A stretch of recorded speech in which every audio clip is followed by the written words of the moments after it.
বাহ, এবার হয়েছে স্বাদ। হ্যাঁ, অপূর্ব স্বাদ। এমডিএচ এর চাঙ্কি চাট মশলা, জীবনে আসল স্বাদ জাগলো। আসল মশলা এসএস এমডিএচ। প্রত্যেক দিনের মতো শুরুতেই আপনাদের দেখাবো আমাদের বিগ বলের টপ 10 ব্রেকিং। 1 নম্বর ব্রেকিং, কাশ্মীরে বিশ্বের উচ্চতম রেল সেতুর উদ্বোধন করলেন প্রধানমন্ত্রী নরেন্দ্র মোদী। তারিখটা ভেবে দেখুন, 6 জুন, ঠিক 1.5 মাস আগে পেহেলগাঁও হামলা হয়েছিল। 2, ভারতের সঙ্গে বসতে মানে আলোচনায় বসতে রাশিয়ার প্রেসিডেন্ট পুতিনকে চিঠি শাহবাজ শরীফের। পাকিস্তানের প্রধানমন্ত্রী এখন হাতে পায়ে ধরছে রাশিয়ার, যে ভারতকে রাজি করাও, যে কোনো ধরনের নিরপেক্ষ মধ্যস্থতায় আমরা রাজি আছি। ভারত যদিও এসবে পাত্তা দিচ্ছে না। 3 নম্বর, ইউক্রেনে প্রবল প্রত্যাঘাত রাশিয়ার। 4 নম্বর ব্রেকিং দেখুন, 472টি ড্রোন হামলা রুশ বাহিনীর। এগুলোর মধ্যে বেশিরভাগই হচ্ছে আত্মঘাতী ড্রোন, অত্যন্ত মারাত্মক। 5 নম্বর, রাজধানী কিভে ক্রুজ মিসাইল হামলা ক্রেমলিনের। 6 নম্বর ব্রেকিং, বাংলায় মিড ডে মিল পাচ্ছে না 40% পড়ুয়া। সে কি, কে বলছে এটা? কেন্দ্রের রিপোর্ট বলছে। 7 নম্বর ব্রেকিং, 30শে জুনের মধ্যে রিপোর্ট তলব শিক্ষা মন্ত্রকের। মন্ত্রক কেন্দ্রেই হয়, কেন্দ্রীয় শিক্ষা মন্ত্রকের। 8 নম্বর ব্রেকিং, রেপো রেট কমিয়ে মধ্যবিত্তকে স্বস্তি। পরপর 3 বার রেপো রেট কমালো রিজার্ভ ব্যাঙ্ক অফ ইন্ডিয়া। এবার 50 বেসিস পয়েন্ট কমেছে, 50 বেসিস পয়েন্ট কমেছে। 9 নম্বর, বাড়ি গাড়ির ঋণে সুদ কমতে পারে। রেপো রেট পরপর 3 বার কমলো, সুতরাং বাড়ি গাড়ির ঋণে যারা ইনস্টলমেন্ট দেন তাদের একটু রিলিফ হতে পারে। 10 নম্বর, চিন্নাস্বামী কাণ্ডে মানে পদপিষ্ট কাণ্ডে ধৃত রয়্যাল চ্যালেঞ্জার্স বেঙ্গালুরুর মার্কেটিং হেড, এছাড়াও ডিএনএ বলে যে কোম্পানিটা ছিল ইভেন্ট ম্যানেজমেন্ট কোম্পানি, তাদের 3 কর্তাকে, অর্থাৎ মোট 4 জনকে অ্যারেস্ট করা হয়েছে এবং তাদের পুলিশ কাস্টাডি হয়েছে। আপনাদের দেখালাম টপ 10 ব্রেকিং। আসছি পরের খবরে। মা, কেউ বলেন আম্মা, কেউ বলেন মাদার। দুনিয়ার যে কোনো প্রান্তে, যে কোনো ধর্ম বর্ণ, যে কোনো রঙের মানুষের, যে কোনো ভাষার মানুষের কাছে এই মা শব্দের চেয়ে প্রিয় ডাক, এর চেয়ে ভালোবাসার ডাক, এর চেয়ে দরদের ডাক, এর চেয়ে আদরের ডাক আর নেই। কলকাতার সবথেকে লম্বা মানে দীর্ঘ যে উড়াল পথ, মা ফ্লাইওভার, আপনারা অনেকেই হয়তো অফিস টু বাড়ি করার সময় এই পথে যান, তার নাম কিন্তু মা। মায়ের প্রতি সম্মান শ্রদ্ধা জানানোর এরকম নজির আমি অন্তত ভূভারতে কোথাও দেখিনি, যে একটা ব্রিজের নাম হচ্ছে মা। কে নামটা দিয়েছিলেন? মুখ্যমন্ত্রী মমতা বন্দ্যোপাধ্যায়।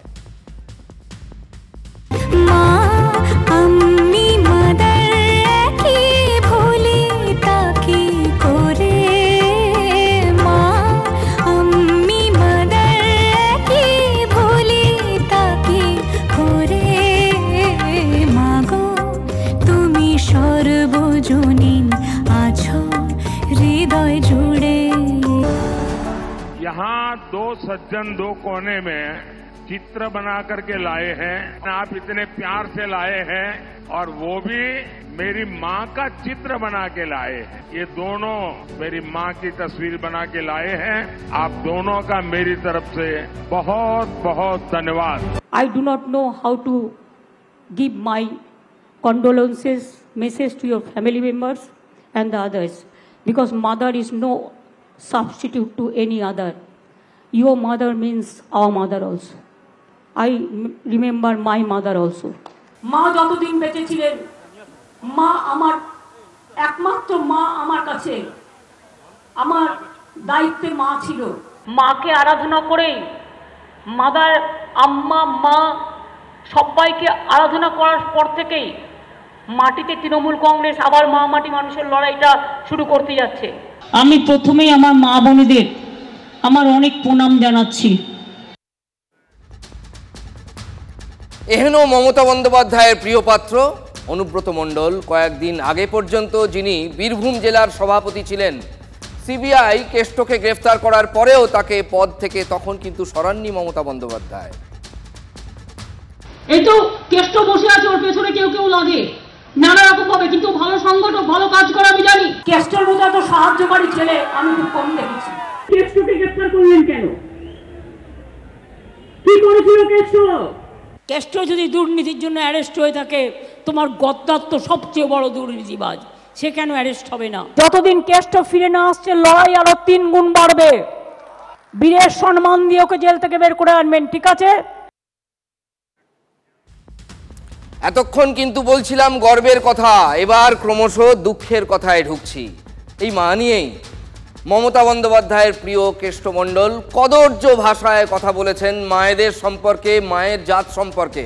দেখুন, একজন ইন্ডিভিজুয়াল পুলিশ অফিসারের মা, স্ত্রী, তাদেরকে এমন করে তিনি এমন কথা বলেছেন যে সেই সব কথাগুলো আমরা আর বারবার রিপিট করতে চাই না, কিন্তু এটা গোটা মায়ের জাতকে অবমাননা করা। কারণ একের মা সবার মা, ইউনিভার্সাল মাদারহুড, মায়ের কোনো তফাৎ হয় না।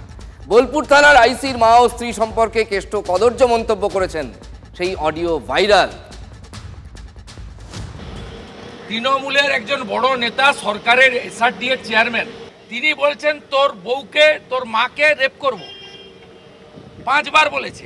আমরা কেউই এখানে ভালো করে শুনিনি, তবে একটা দেখছি সংবাদ মাধ্যমে যে কোনো একটা অডিও ভাইরাল হয়েছে। যদি কোথাও কোনো অন্যায়ভাবে কিছু বলেন, সেখানে আমাদের দলের যারা নেতৃত্ব আছেন তারা নজরে রাখছে। এই অডিও নিয়ে যখন রাজ্য রাজনীতি তোলপাড়, তখন মহিলা তৃণমূলের সভানেত্রী বলছেন তারা কেউ ভালো করে শোনেননি। শুনে কেমন একটা শাক দিয়ে মাছ ঢাকার চেষ্টা বলে মনে হচ্ছে না? বোলপুরে মাগুর মাছ বিক্রি করতো আমার 500 কোটির মালিক মমতার দয়ায়। যে পুলিশ মন্ত্রী একজন মহিলা, তিনি তাহলে পুলিশ অধস্তন পুলিশ কর্মচারীর বা অফিসারের তার স্ত্রী এবং মায়ের ইজ্জত রক্ষা করতে পারছেন না, সম্মান রক্ষা করতে পারছেন না। মাননীয় মুখ্যমন্ত্রী, ওনার মাথায় দিদির হাত আছে, বীরের সম্মান দিয়ে যিনি রেখেছেন। মুখ্যমন্ত্রীর কিছু অর্থনৈতিক ডিলিংস আমার ধারণা অনুব্রত জানে। তিনি ইজ্জতকে তো টিকিট করে দিয়েছেন। ইজ্জত যখন টিকিট হয়ে যায়, উনি যখন রেলমন্ত্রী ছিলেন তখন ইজ্জত টিকিট করেছিলেন। কেসটাকে বাঁচানোর সব রকমের চেষ্টা দিদি শুরু করেছে। তৃণমূল কংগ্রেস একটা দল সঙ্গে সঙ্গে ব্যবস্থা নিয়ে বলে যে 4 ঘন্টার মধ্যে ক্ষমা চাও, কিন্তু বিরোধীদের কথা বলা সাজে না। সিপিএম পুলিশকে খুন করত, বিজেপি রাজ্যগুলোতে দেখুন সেখানে পুলিশের সঙ্গে কি হয়েছে, সেই লিস্টটা দিলে একটা প্রেস কনফারেন্সে শেষ হবে না। ফলে বিরোধীদের এগুলো মানায় না। তারপরে তৃণমূলের সবাই সেই অডিও ভালো করে শুনেছেন। মায়ের বন্দনায় মুখর নেত্রীর স্নেহের কেষ্ট মহিলাদের সম্পর্কে কদর্য মন্তব্য করেছেন। তাই দল বলছে তারা নাকি কঠোর ব্যবস্থা নিয়েছে, মানে দলের তরফে বীরভূমের বাঘকে 4 ঘন্টার মধ্যে ক্ষমা চাইতে বাধ্য করা হয়েছে। এটা যথেষ্ট শাস্তি, অ্যাটলিস্ট দল তো তাই মনে করছে। আজ রাস্তায় নামলো মহিলা তৃণমূল নেতৃত্বে 2 মন্ত্রী চন্দ্রিমা ভট্টাচার্য এবং শশী পাঁজা। মুখ্যমন্ত্রীর বিরুদ্ধে কুৎসার প্রতিবাদে ছিল এই মিছিল। ট্রায়াঙ্গুলার পার্ক থেকে হাজরা পর্যন্ত মিছিল করলেন তারা এবং ঘোল ঢাললেন, ঘোল। এবারে টার্গেট স্বয়ং মমতা বন্দ্যোপাধ্যায়। একটি বই, বিতর্কিত বইকে কেন্দ্র করে বারংবার তার বিরুদ্ধে যে নিশানা করা হচ্ছে তাকে, তার বিরুদ্ধে কিন্তু আজকে চন্দ্রিমা ভট্টাচার্য, শশী পাঁজা তারা আজকে এই র্যালিতে পা মেলালেন। এই ধরনের নোংরা রাজনীতি কোনোদিন বাংলা দেখেনি। যারা বিজেপি এবং গতকালকে কংগ্রেস করে আজকে বিজেপি, এরা হচ্ছে বেটি পড়াও বেটি বাঁচাও ভাষণ অবধি, নারী সুরক্ষা ভাষণ অবধি, আর তারপর প্রতিনিয়ত তারা গালাগালি করে যাচ্ছে। কৈলাস বিজয়বর্গীয়র কাছ থেকে এর থেকে বেশি তো কিছু আশা করা যায় না। মধ্যপ্রদেশের বিজেপি সরকারের মন্ত্রী, মানে এখন, একটা সময় বাংলায় বিজেপির সংগঠন দেখতেন, দায়িত্বে ছিলেন, পরে তাকে সরিয়ে নিয়ে যাওয়া হয়। কৈলাস বিজয়বর্গীয় তিনি মেয়েদের পোশাক নিয়ে বিতর্কিত মন্তব্য করেছেন। विदेश में जो कम कपड़े पहनती है ना, उसको अच्छा मानते हैं, उनकी सोच है। तो ऐसा कहते हैं कि भाई कम कपड़े पहनने वाली लड़की जिस प्रकार सुंदर होती, उसी प्रकार कम भाषण देने वाला नेता भी बहुत बढ़िया होता है। ऐसी ये कहावत है विदेश में। अपने मैं इसका पालन नहीं करता हूँ मैं। কৈলাস বিজয়বর্গীয়র বিরুদ্ধে যে মামলাটা চলছিল ওটা কি শেষ হয়ে গেছে? কি সব আমি জানি না কার কার সব বিরুদ্ধে, নাকি একটা মামলা ছিল, আর একটা ওদের RSS এর কার বিরুদ্ধে একটা কি মামলা ছিল, বেহালা থানায় কী সব যেন হয়েছিল, আমি ঠিক জানি না। ওগুলো কি শেষ হয়ে গেছে? তারা কি মহিলাদের নিয়ে কিছু বলছেন? আমি জানি না, ওগুলো খোঁজ নিতে হবে। मैं तो इसको नहीं मानता हूँ। मैं तो ये मानता हूँ कि हमारे यहाँ महिला देवी का स्वरूप है, खूब अच्छे कपड़े पहने। मेरे को तो कम कपड़े वाली अच्छी नहीं लगती है। हाँ, मेरे से कई बार सेल्फी खिंचाने आती है बच्चियाँ, तो मैं कहता बेटा अच्छे कपड़े पहन के आना, फिर खिंचाना मेरे साथ, मैं मना कर देता हूँ। মহিলাদের প্রতি যে এদের ভাবনা, সবাই আমরা জানি নারী বিদ্বেষী মানসিকতার পরিচয়। RSS এর একদম ফুল প্রুফ এজেন্ডা, যেখানে দাঁড়িয়ে মহিলাদের একদিকে পাচার করছে, একদিকে নির্যাতন বাড়াচ্ছে, আর অন্যদিকে হচ্ছে তাদের আচার আচরণ, কথাবার্তা, ব্যবহার, পোশাক, এই নিয়ে তারা প্রশ্ন করবে। আমাদের দল ওনার পদত্যাগ দাবি করেছে। এই ধরনের কথা মহিলাদের সম্পর্কে বলা আজকে কতটা যুক্তিযুক্ত, কতটা নোংরামির পর্যায়ে পড়ে, সেটা নিশ্চয়ই তাদের দল দেখবে। সুকুমার রায়ের লেখাটা মনে পড়ে যাচ্ছে না? আমরা ভালো লক্ষ্মী সবাই, তোমরা ভারী বিশ্রী, তোমরা খাবে নিমের পাঁচন, আমরা খাবো মিশ্রি। কৈলাস বিজয়বর্গীয়র পদত্যাগ চাইছে তৃণমূল, কিন্তু কেষ্টমণ্ডলের ক্ষমাতেই তারা খুশি। তার থেকে অনেক বড় অন্যায়ের কথা ভারতের আর্মিকে নিয়ে করেছেন যে মন্ত্রী, তার ব্যাপারে প্রেস নীরব। যেটা করেছে আমি কোনোদিন সমর্থন করব না, যেটা অনুব্রত করেছে অন্যায় করেছে, কিন্তু তার থেকে অনেক বড় অন্যায় যখন ভারতের আর্মিকে নিয়ে কেউ টেররিস্টের বোন বলে। পুলিশ কিছু করবে না, পুলিশ কিছু করবে না, ওখানে পুলিশ করলো না কেন? এ বলার পরেও, সুপ্রিম কোর্ট বলার পরেও পুলিশ কিছু করলো না কেন? কেন কেস দিল না? ওর দল কি ব্যবস্থা নিয়েছে যখন ভারতে? না না না, আলাদা, কিন্তু কি ব্যবস্থা নিয়েছে? উনি পুলিশের কাছে গেছেন, যা যা স্টেপ নেওয়া সেটা নিশ্চয়ই নেওয়া হবে, কিন্তু আমাদের দলই প্রথম একদম তৎক্ষণাৎ বলা যায় তার বিরুদ্ধে স্টেপ নিয়েছে, যে তুমি তোমাকে কি জন্য বলেছে এবং ক্ষমা, তোমার এই কথা আমরা সমর্থন করি না। হ্যাঁ, কেষ্টমণ্ডল গেছেন। গতকাল বোলপুরের SDPOর কাছে তিনি হাজিরা দিয়েছেন, তিনি গিয়েছিলেন, কিন্তু তিনি যে সব ভুলে গেছেন। 3:25 থেকে 3:30 মধ্যে একটি সাধারণ গাড়িতে চেপে কিছুটা লুকিয়ে বলা চলে, মিডিয়াকে লুকিয়ে এসে অনুব্রত মণ্ডল হাজিরার জন্য ঢুকে গেলেন SDPO অফিসের ভিতরে। একেবারে ফোর্স দিয়ে ঘিরে রেখেছে প্রশাসন, ভিতরে আছে অনুব্রত মণ্ডল। ভিতরে এখন আমার পিছনেই ঠিক সেই SDPO অফিস। সেই SDPO অফিসে তিনি যখন জিজ্ঞাসাবাদের মুখোমুখি হয়েছেন, এই সময় তিনি কিন্তু কোন ফোন থেকে ফোন করেছিলেন সেদিন সেটা মনে করতে পারছেন না। ফোনটি অত্যন্ত জরুরি তদন্তকারী অফিসারদের কাছে, কারণ এই ফোনটিই প্রামাণ্য তথ্য হিসেবে আদালতে দাখিল হবে, তবে শাস্তিবর্ণ কিছু হতে পারে। সেই ফোনের কথা মনে করতে পারছেন না অনুব্রত মণ্ডল।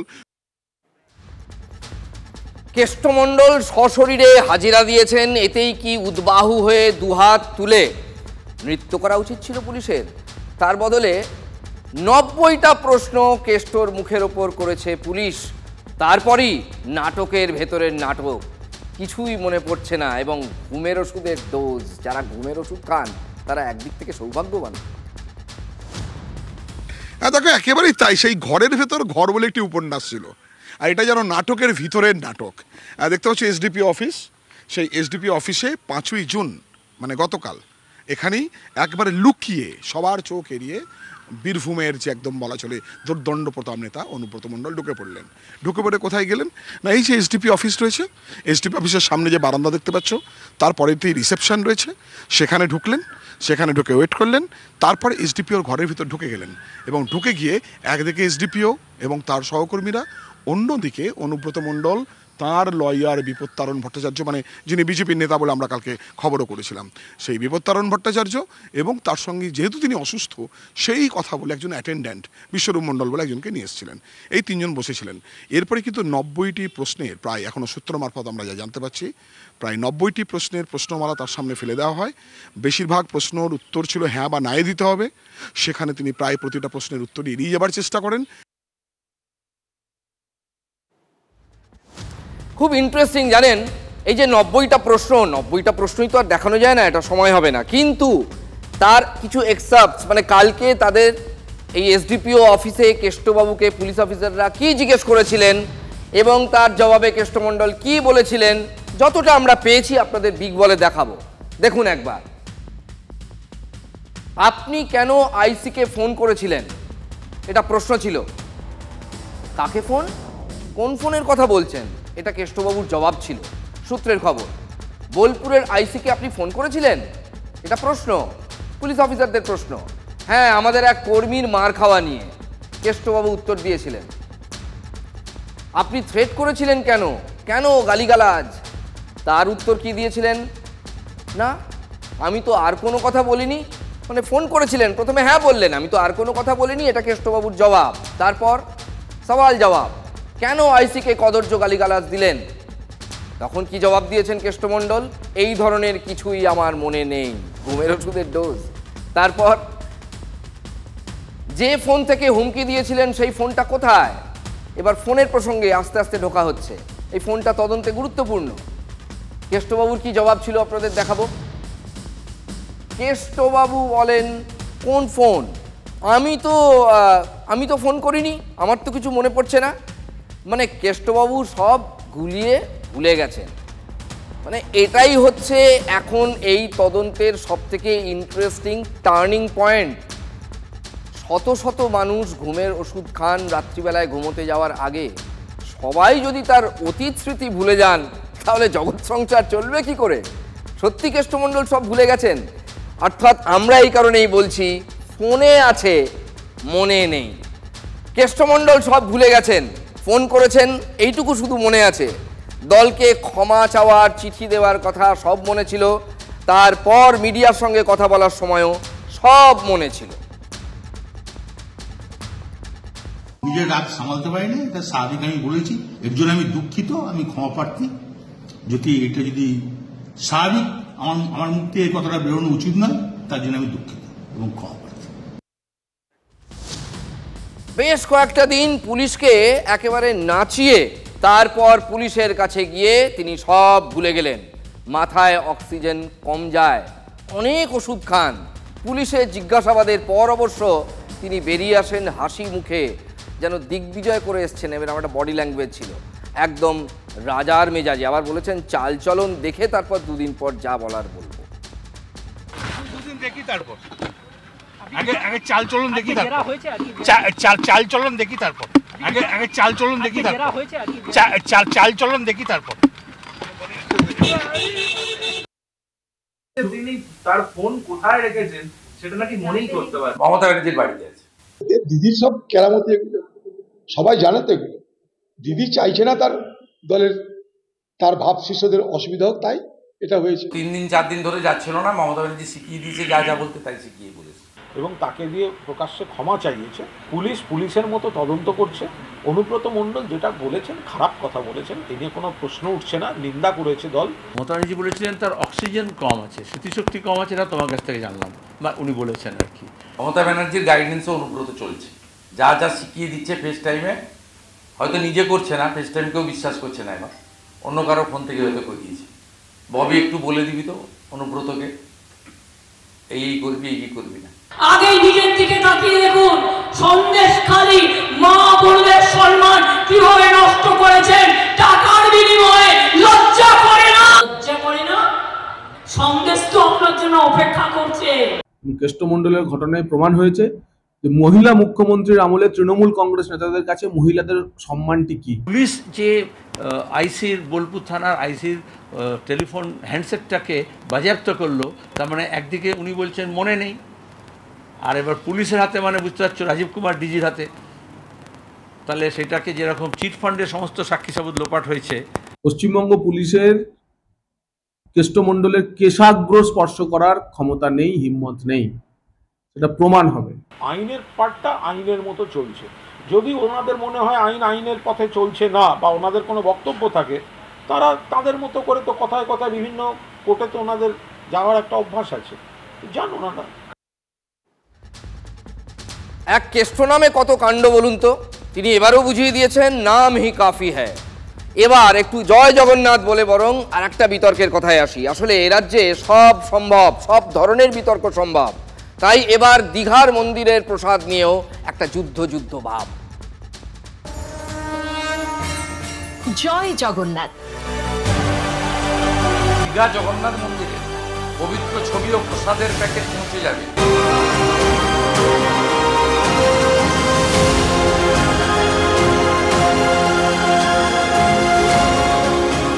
এটা মমতা ব্যানার্জির পেড়ার গজা হিসেবে নেবেন, প্রসাদ হিসেবে কেউ নেবেন না।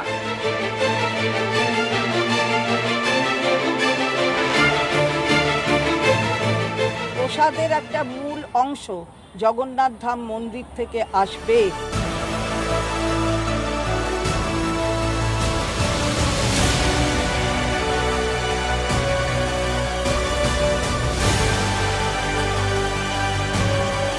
বিশ্বাসে মিলায় জগন্নাথ, তর্কে বহু।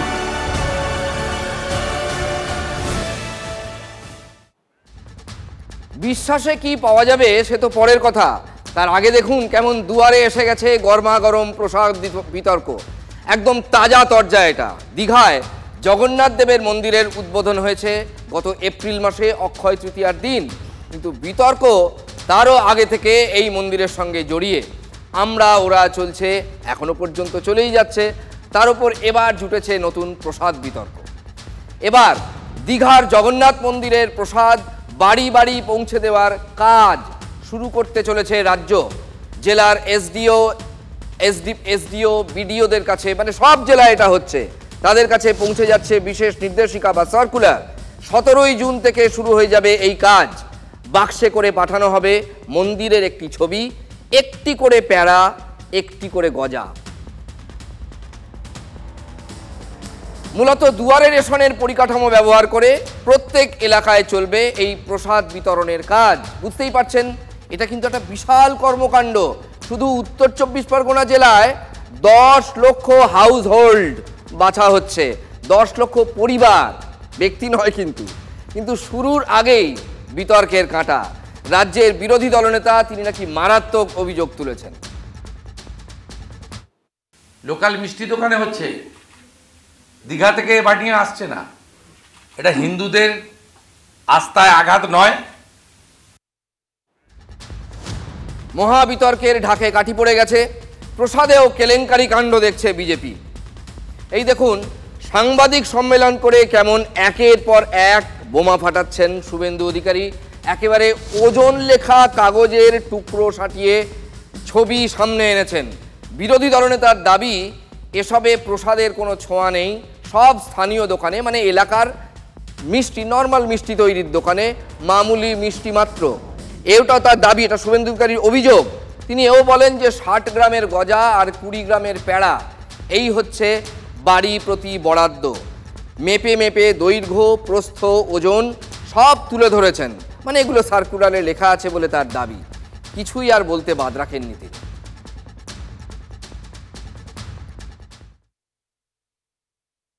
স্পেসিফিকেশন বলেছে সুইট পেড়া, এটা বাংলাতেই লিখেছে PEDA, peda. Diameter 4.8 centimetre, thickness 1.1 centimetre, weight 20 gram. তারপরে মিল্ক সলিড, খোয়া ক্ষীর, সুগার অ্যান্ড 10 টাকায় হবে না। বাড়ান মাননীয়া। গজা লেন্থ হচ্ছে 3.2 সেন্টিমিটার, হাইট বলে দিয়েছে 3.1 সেন্টিমিটার, ওয়েট 60 গ্রাম। এইসব করে তিনি লোকাল মিষ্টি দোকানে 20 টাকায় করতে বলেছেন। কি বুঝলেন? বলতে গিয়ে নিজে হেসে ফেলেছেন বিরোধী দলনেতা শুভেন্দু অধিকারী। কিন্তু তিনি যে অভিযোগগুলো এনেছেন তারপর তৃণমূলের কি আর মুখ বুজে বসে থাকার জো আছে? যেটা যাবে সেটা প্রসাদই যাবে। বিশ্বাসে মিলায় বস্তু, তর্কে বহুদূর। আপনি তো মন্দিরটার উপরে বিশ্বাসই রাখেননি। উনি দেখতে ভুলে গেছেন যে প্রসাদের একটা মূল অংশ জগন্নাথ ধাম মন্দির থেকে আসবে, জগন্নাথ দেবের প্রসাদ আসবে এবং সেটা জেলায় জেলায় সেইখানে সেই সব মিষ্টির দোকানে যাবে যারা এটা তৈরি করছে, প্যাড়া এবং গজা তার সাথে মিশিয়ে মানুষের কাছে যাবে। বিতর্ক এখন জমে একেবারে ক্ষীর। বুঝতেই পারছেন কেউ কাউকে ছেড়ে কথা বলার পাত্র নয়। তৃণমূল ভার্সেস বিজেপি, জোর যুদ্ধ বেঁধে গেছে এই প্রসাদ নিয়ে। তার মধ্যে খোঁচাখুচি থাকবে না তা কি হয়? বিশেষ করে যখন রাজ্যের বিরোধী দলনেতা, তার মানে যিনি মূল অভিযোগকারী, যিনি অভিযোগ করছেন এই প্রসাদ নিয়ে যে এটা আদতেই প্রসাদ নয়, তার বাড়ি তো ওই জেলাতেই যেখানে মন্দিরটা তৈরি হয়েছে। কাঁথি থেকে দীঘা আর কদ্দূর? আর একটা বড় প্রশ্ন থাকছে, প্রসাদ যখন রাজ্য জুড়ে বাড়ি বাড়ি পৌঁছে দেওয়ার কথা হচ্ছে, তখন তার বাড়িতেও কি যাবে? 100% যাবে, কেন যাবে না? কোনো বাড়ি বাদ যাবে নাকি? আরে ওনার বাড়ির লোকেরাই তো মনে মনে ভাবছে না, ও দাদা বারণ করছে বলে, মেজদা বারণ করছে বলে যেতে পারছি না। কতদিন সামনে দিয়ে কালো কাঁচ তুলে গেছে, এরম নমো করতে গেছে ওনার বাড়ির লোকেরা। অশোকনগরে কিডনি পাচার চক্রের পর্দাফাঁস, গ্রেফতার এক আইনজীবী। অভিযুক্ত আইনজীবী প্রদীপ কুমার বর কলকাতার বাঁশদ্রোণীর বাসিন্দা। এর আগে কিডনি পাচার চক্রে জড়িত থাকার অভিযোগে গ্রেফতার করা হয় 5 জনকে। তাদের জেরা করে উঠে আসে আইনজীবীর নাম। 10 বছর আগে পান বিক্রেতা খুনে 2 অভিযুক্তকে যাবজ্জীবন কারাদণ্ড। শান্তিপুরে তোলা না দেওয়ায় গুলি করে খুন করেছিল দুষ্কৃতী নয়ন মণ্ডল এবং সাগরেদ নির্মল দেবনাথ। রায়কে স্বাগত জানিয়েছে মৃতের পরিবার। আদালতের রায় খুশি আইনজীবী মহোদয়। বারুইপুরে মহিলার নলি কাটা দেহ উদ্ধার, তার পাশ থেকে আশঙ্কাজনক অবস্থায় উদ্ধার এক ব্যক্তিকে। বারুইপুর থানার শঙ্করপুর পঞ্চায়েতের কেশবপুরের ঘটনা। মৃতদেহ উদ্ধার করেছে পুলিশ। দুজনেরই পরিচয় জানার চেষ্টা তদন্তকারী দলের। তৃণমূল পঞ্চায়েত সদস্য সহ এক দলীয় কর্মীকে খুনের হুমকি, ধারালো অস্ত্র সমেত গ্রেফতার অভিযুক্ত। ক্যানিংয়ের নিকারিঘাটা গ্রাম পঞ্চায়েতে শোরগোল পড়ে গিয়েছে। অভিযুক্তের বিরুদ্ধে আগেও এলাকায় চুরি সহ নানা অপরাধমূলক কাজের অভিযোগ রয়েছে। কিশোরীকে খুনের ঘটনায় গ্রেফতার প্রেমিক। রঘুনাথগঞ্জের রানীনগরে চাঞ্চল্য। কিছুদিন আগে চাষের জমি থেকে উদ্ধার হয় কিশোরীর দেহ। ঘটনার তদন্তে নেমে গোলাপ হোসেন নামে এক যুবককে গ্রেফতার করে পুলিশ। ঘটনায় আর কেউ জড়িত কিনা জানার চেষ্টা করছে পুলিশ। চাপড়ায় আইসিডিএস কর্মী খুনে তদন্তে উঠে এলো চাঞ্চল্যকর তথ্য। সম্পত্তি হাতাতেই পিসিকে খুন করে ভাইপো। পুলিশি জেরায় চাঞ্চল্যকর দাবি অভিযুক্ত রজত দাসের। পুলিশ সূত্রে খবর, নিঃসন্তান ছিলেন বছর 55 মঞ্জুলা দাস। তার নামে কয়েক কোটি টাকার সম্পত্তি ছিল, তা হাতাতেই পিসিকে খুন করে রজত। স্নান করতে গিয়ে পুকুরে তলিয়ে মৃত্যু বৃদ্ধার। হাওড়ার দাসনগরের ভারতমাতা 1 নম্বর কলোনির ঘটনা। খবর পেয়ে ঘটনাস্থলে পৌঁছয় দাসনগর থানার পুলিশ। ডুবুরি নামিয়ে বেশ কিছুক্ষণ তল্লাশির পর উদ্ধার অন্নপূর্ণা মণ্ডল নামে ওই বৃদ্ধার দেহ। ট্যাংরাকাণ্ডের ছায়া, ঘুমের ওষুধ খেয়ে আত্মহত্যার চেষ্টা একই পরিবারের 3 জনের। চন্দননগরের বৈদ্যপোতা এলাকায় আত্মহত্যার চেষ্টা বাবা, মা ও মেয়ের। হাসপাতালে নিয়ে গেলে মায়ের মৃত্যু, বাবা ও মেয়ে চিকিৎসাধীন। আর্থিক অনটনের কারণেই আত্মহত্যার চেষ্টা বলে সূত্রের খবর। MDH চানা মশলা, এখন ছোলা হোক বা বরবটি দানা, সাদা চানা হোক বা কালো, সব রান্নাই হবে অসাধারণ।